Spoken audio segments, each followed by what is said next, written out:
छत्तीसगढ़ की राजधानी रायपुर समेत कई बड़े शहरों में दिनों दिन युवाओं के बीच क्लब, हुक्का बार और फूड जोन में बढ़ रहे पार्टी कल्चर की आड़ में ड्रग्स का काला कारोबार भी खूब फल फूल रहा है। ऐसी पार्टियां ड्रग्स पैडलर्स के निशाने पर होती हैं। पुलिस की पूछताछ में खुलासा हुआ है कि शहर की ज्यादातर ऐसी पार्टियों में लड़कियां ड्रग्स परोस रही थी। फिलहाल वो लड़कियां पुलिस के चंगुल से बाहर है, लेकिन पुलिस उनकी सरगर्मी से तलाश कर रही है। भिलाई के रिसाली इलाके से पकड़ाए गए ड्रग पैडलर आशीष जोशी का मोबाइल डेटा रिकवर करने के बाद पुलिस को कई अहम जानकारियां मिली है। इसके अलावा पैडलर के मोबाइल से शहर के 25 कारोबारियों समेत कई ऐसे नाम मिले हैं जो अलग अलग संस्थानों में पढ़ाई कर रहे हैं।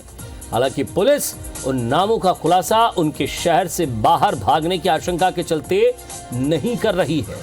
पुलिस ने आशीष जोशी की महिला मित्र को भी पूछताछ के लिए तलब किया है। पुलिस सूत्रों से मिली जानकारी के मुताबिक आशीष के मोबाइल से हाई प्रोफाइल पार्टी में ड्रग्स लेने वाले बड़े कारोबारी और कॉलेज छात्रों के उसमें नाम मिले हैं।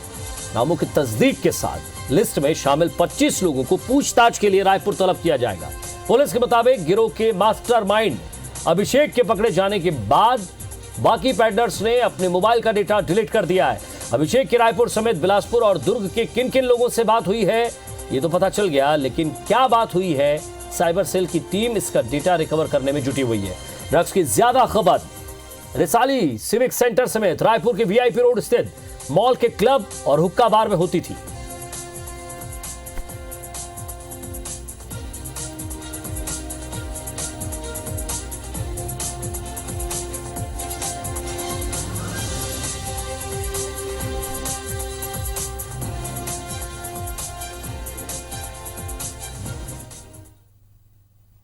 और ज्यादा बातचीत के लिए हमारे संवाददाता तहसीन जैदी हमारे साथ जुड़ गए हैं। तहसीन, सबसे महत्वपूर्ण बात यह कि अब ये दो क्लू सबसे ज्यादा जरूरी हो चुके हैं पुलिस के लिए, और उसके आगे वो जांच कहां तक पहुंचाती है ये भी जानना होगा, क्योंकि एक तो वो लड़की जो अभिषेक और वो दो लड़के जो उससे ड्रग्स देने आए थे वो कहां है, दूसरा हरबख्श सिंह जिसने क्वींस क्लब के मामले में एक बार फिर नोटिस का जवाब देते ये कहा है कि मैं आइसोलेटेड हूं।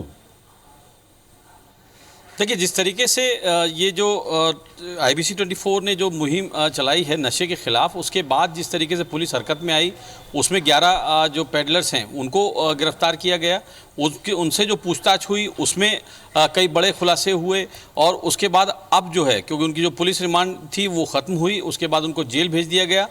अब जो है पुलिस उनसे जो जानकारियाँ मिली हैं, उनसे पूछताछ में जो जानकारियाँ मिली हैं उस पर गहन अध्ययन कर रही है। उसमें इस बात का बड़ा खुलासा हुआ है कि ये जो दोनों अभिषेक और जो मोहम्मद मिनाज जो लोग थे, इनके द्वारा गोवा से किन किन लोगों से माल लिया जाता था उसका खुलासा हो गया है। हालांकि पुलिस ने अभी उन नामों को डिस्क्लोज नहीं किया है, और एक टीम जो है जल्द गोवा जाने की बात जो है पुलिस के आला अधिकारी यहाँ पे कह रहे हैं। और इसके अलावा जिस तरीके से एक जो भिलाई के रिसाली से जो गिरफ्तार हुआ था आशीष जोशी उर्फ आशू, इसके जो मोबाइल में बताया जा रहा है कि करीब 25 से 30 ऐसे लोगों के नाम सामने आए हैं जो कि या तो वो बड़े कारोबारी हैं या फिर जो प्राइवेट यूनिवर्सिटीज़ में जो पढ़ते हैं कुछ छात्र छात्राएं। हालांकि पुलिस ने अभी उन जो नामों को डिस्क्लोज इसलिए नहीं कर रहे हैं क्योंकि वो शहर से बाहर भागने की उनकी उम्मीद है। तो फिलहाल जो है आने वाले जो दिन हैं काफ़ी महत्वपूर्ण है।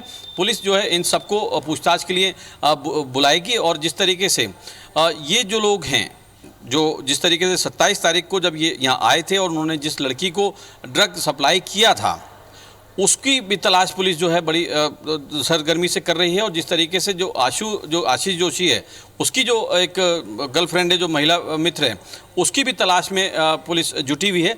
यहाँ पे दर्शकों को एक बात बताना लाजमी होगा, क्योंकि जिस तरीके से ये दोनों जो अभिषेक और मोहम्मद मिनाज ने अपने मोबाइलों को जो डिस्ट्रॉय किया था, उसके बाद जिस तरीके से नई सिम इशू करा के साइबर सेल उसकी जांच में जुटी थी, तो उसमें एक बड़ी कामयाबी इस बात की मिली है कि उनको जो डेटा जो है वो उनको मिल गया है। हालांकि वो डेटा जो है अभी इस बात का संकेत दे रहा है कि उनकी किन से बात हुई है, इस बात का क्लियर उनको हो गया है।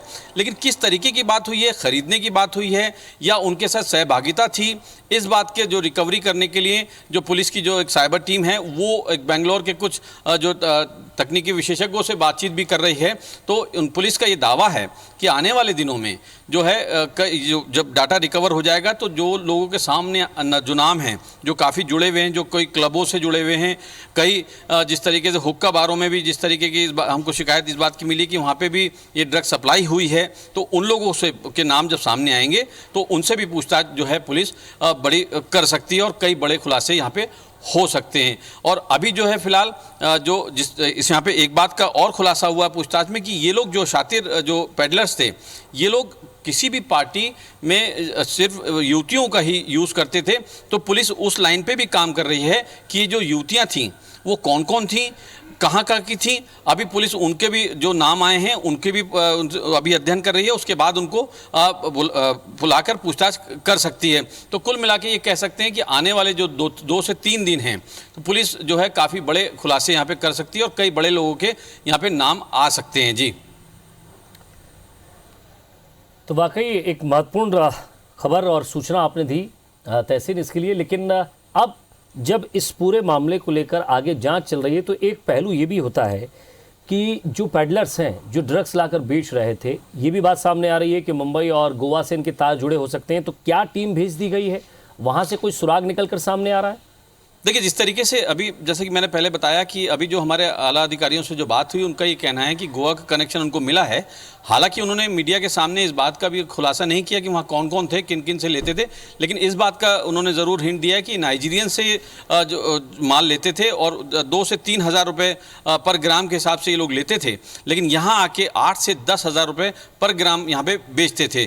तो अभी पुलिस जो एक टीम है उसमें ये देखा जा रहा है कि वहाँ की जो पुलिस है उनसे भी संपर्क वहाँ पे करेगी पुलिस, और आने वाले जो आज या कल में पुलिस की एक टीम जो है गोवा जाएगी और वहाँ से जो जिनको पॉइंट मिला है, जहाँ जगह जगह मिली है उनको, वहाँ जाके दबिश वहाँ की पुलिस के साथ देगी। तो आने वाले दिनों में कई बड़ी गिरफ्तारियां भी गोवा से या रायपुर से हो सकती हैं। जी, शुक्रिया तहसीन इस तमाम बातचीत के लिए।